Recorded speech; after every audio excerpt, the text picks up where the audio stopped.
Hi and Assalamualaikum. I am Fatina binti Bakari and today I would like to present to you my report and experience in the subject digital workforce. So before we start, I would like to thank all of you for your time to watch this video. So without further ado, let's start it.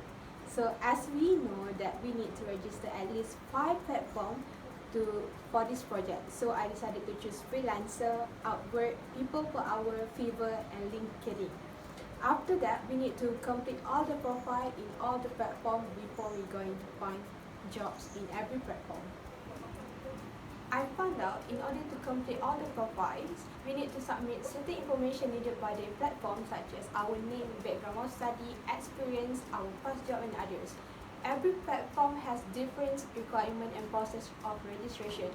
From these, the quite differences that are found in the people per hour is if we need to register for free, we need to wait about 7 days before they approve us to be one of them. From my experience, I need to submit it 2 times because they respond it quite late for my first request. For the freelancer, I found that in order to complete our profile, we need to give them our personal information. So I failed to do that because they need to make me to take picture of my IC and my picture holding my IC. For me, it's little bit dangerous.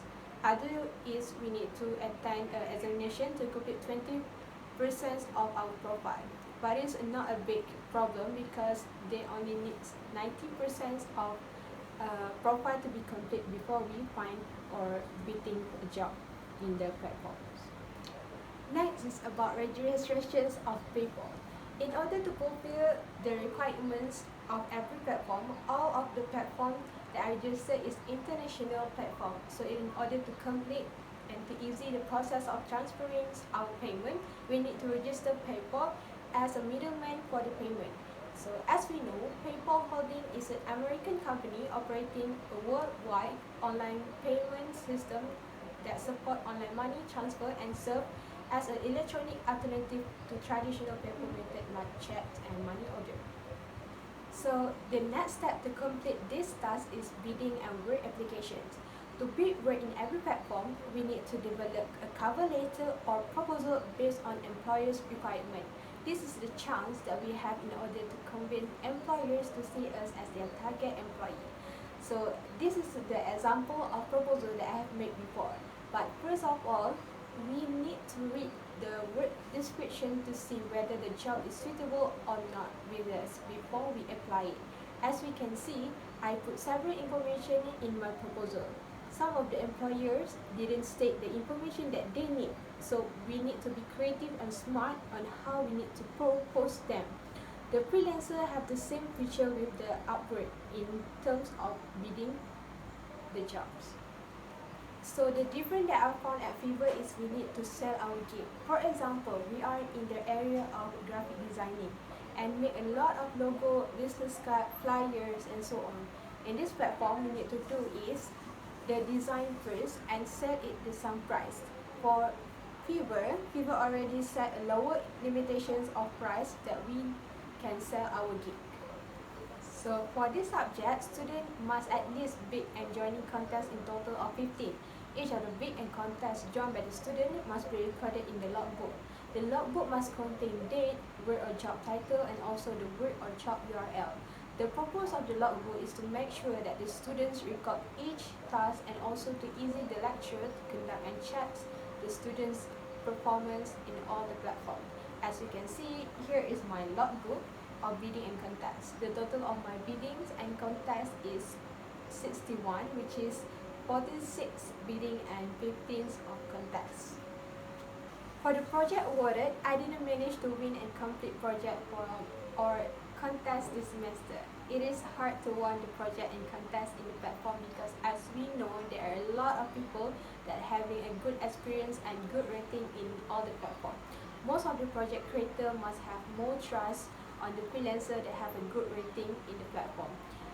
So if the beginners that want to attract their future employers, they need to have a good skill in writing their proposal so the employers can be more interested to ask you about your service.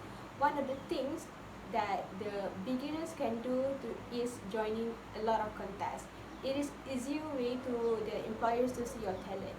It is also will help you to get other projects created by the same employers if they like your work. For the income earned in this semester, I didn't manage to get any income, as I said before, that I didn't not win or complete any jobs or contests in this semester. So now, let's move to the star rating by employers in the crowdsourcing. So this is my star rating by the freelancer platform when I am joining several contests in this platform. I managed to get 3 star for one design, 2 star for other one design, and 1 star for other 4 design. So here is my design for the star that I got.